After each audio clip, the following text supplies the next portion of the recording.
बुलंदशहर में जो कंपनियों ने फर्जी स्कीम के तहत लोगों का पैसा मार लिया था, उसको लेकर आज कुछ लोग फिर राजा बाबू पार्क धरने पर बैठे हैं और अपनी मांगों को लेकर यहां पर धरना कर रहे हैं और एक बैठक कर रहे हैं। और बैठक के बाद पता लगेगा कि किस तरीके से क्या निर्णय होता है। कुछ लोग हमारे साथ हैं, उनसे भी बात करेंगे। इनका कहना है कि जो कंपनियों ने पल्स पोलियो और कई सारी कंपनी थी, पैसा मार लिया था, उसकी फॉर्म भी जमा किए गए थे और अब क्या रिजल्ट निकल के आता है ये तो ये बताएंगे। भाई साहब, क्या नाम है आपका? मेरा नाम चौधरी विजेंद्र सिंह है। ये जो आज धरना हो रहा है, किन मांगों को लेकर और क्यों हो रहा है? सर, हमारी देश के अंदर 3 लाख कंपनी ऐसी आई थी जिनमें फौजी स्कीम चलाकर भोले भाले लोगों को लूट लिया और वो सब बंद कर दी और पैसा नहीं मिल रहा है। हमारी केंद्र की सरकार ने बर्ड एक्ट 2019 कानून बना दिया है। उसके उपरांत हमने पिछले 1 साल पहले बुलंदशहर ज़िले पर अपने पेपर जमा करे थे, आवेदन डीएम साहब ने लिए थे कि आपको पैसा मिलेगा, लेकिन 1 साल के भीतर कोई भी इन्होंने कार्रवाई नहीं करी है। उसको लेकर हम अपनी विचार गोष्ठी बना रहे हैं, डीएम साहब से जानकारी लेंगे। सर, 1 साल पहले आपने हमारे आवेदन लिए थे, उन्होंने पर कार्रवाई क्यों नहीं करी है आपने? कब तक मिलेगा पैसा, क्या होगा? इस कानून के तहत 180 दिन का समय है। 180 दिन के अंदर हमारी राज्य की सरकार में उसमें डीएम साहब सक्षम अधिकारी हैं, उन्हें वे हमारा पैसा वापस देना। माता जी, आपका भी पैसा था? कितना पैसा था? हमारा 24-25 लाख रुपए है। अच्छा। अपना अकेले का। हाँ। जो हमने लगवाया है। हाँ। और 1 साल पहले कागज़ हापुड़ जमा करे हैं डीएम के यहाँ पे, लेकिन उसकी भी कोई सूचना नहीं है बांटने की। अच्छा।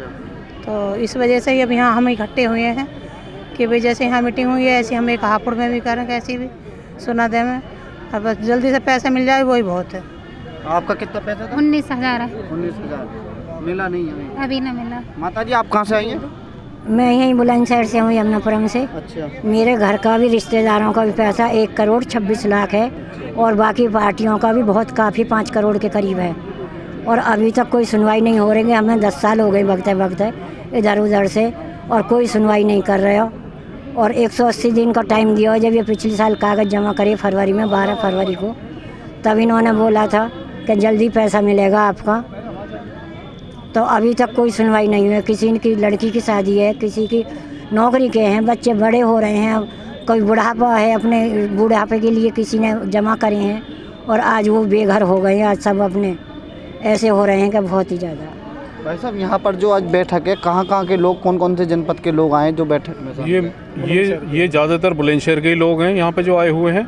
कुछ पास के जैसे नोएडा के हैं या अलीगढ़ के हैं, कुछ लोग वहाँ से हैं, लेकिन ज़्यादातर लोग यहाँ बुलंदशहर के आए हुए हैं भैया। अच्छा अच्छा। हाँ।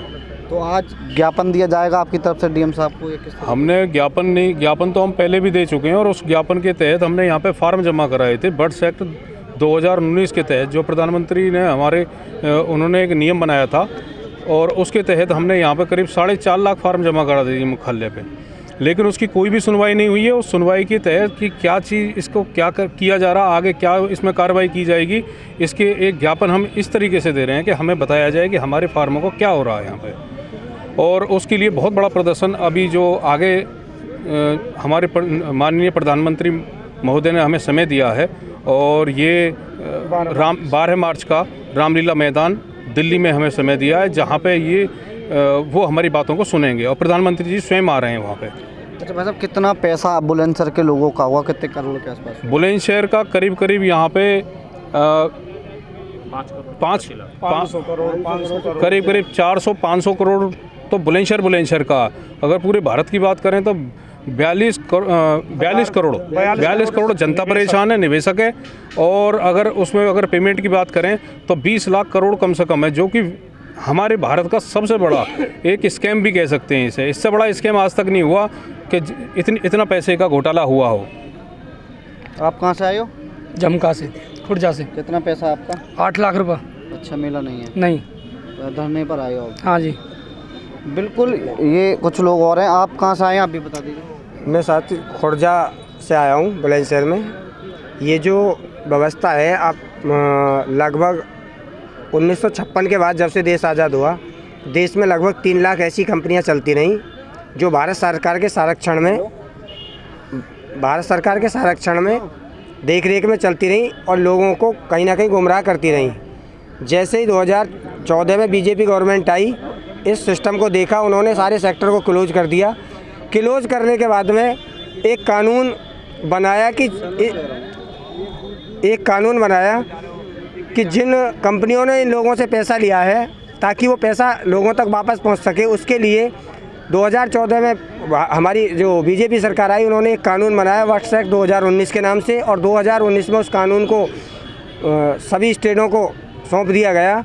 और उसी के अकॉर्डिंग हमने यहाँ पे मार्च में पिछले वर्ष उस कानून के अकॉर्डिंग यहाँ पे 4 से 5 लाख लोग जो बुलंदशहर के पीड़ित थे, उन्होंने अपने जिलाधिकारी को आवेदन कर दिए थे, और उस कानून के अकॉर्डिंग 180 दिन में हमारा पेमेंट होना था।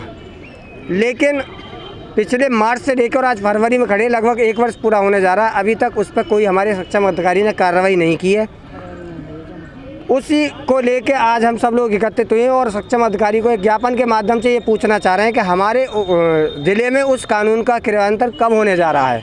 यदि हमारे सक्षम अधिकारी हमें उसे बताने में सक्षम रहेंगे तो ठीक है, नहीं तो फिर हम 12 मार्च को दिल्ली जा रहे हैं और अपने ज़िले की जो समस्या उसे सीधे प्रधानमंत्री जी से कहने वाले हैं। धन्यवाद। बिल्कुल, ये जो लोग हैं इनका कहना है कि लाखों करोड़ों रुपया इनका मान लिया गया है और अभी तक इनको कुछ भी नहीं मिला है, जिसको लेकर ये यहाँ पर एक बैठक की है और अधिकारियों को एक ज्ञापन देंगे कि जो कंपनी फर्जी थी जिन्होंने इनका पैसा ले लिया और अब पैसा नहीं मिल रहा है। तो जिलाधिकारी से मुलाकात भी की थी, मगर कोई अभी फ़ायदा नहीं मिला है, कोई इनको पैसा नहीं मिला है, जिसको लेकर इन्होंने आज राजा बाबू पार्क में धरना प्रदर्शन किया और एक ज्ञापन भी ये देंगे। वरुण शर्मा, बुलंदशहर।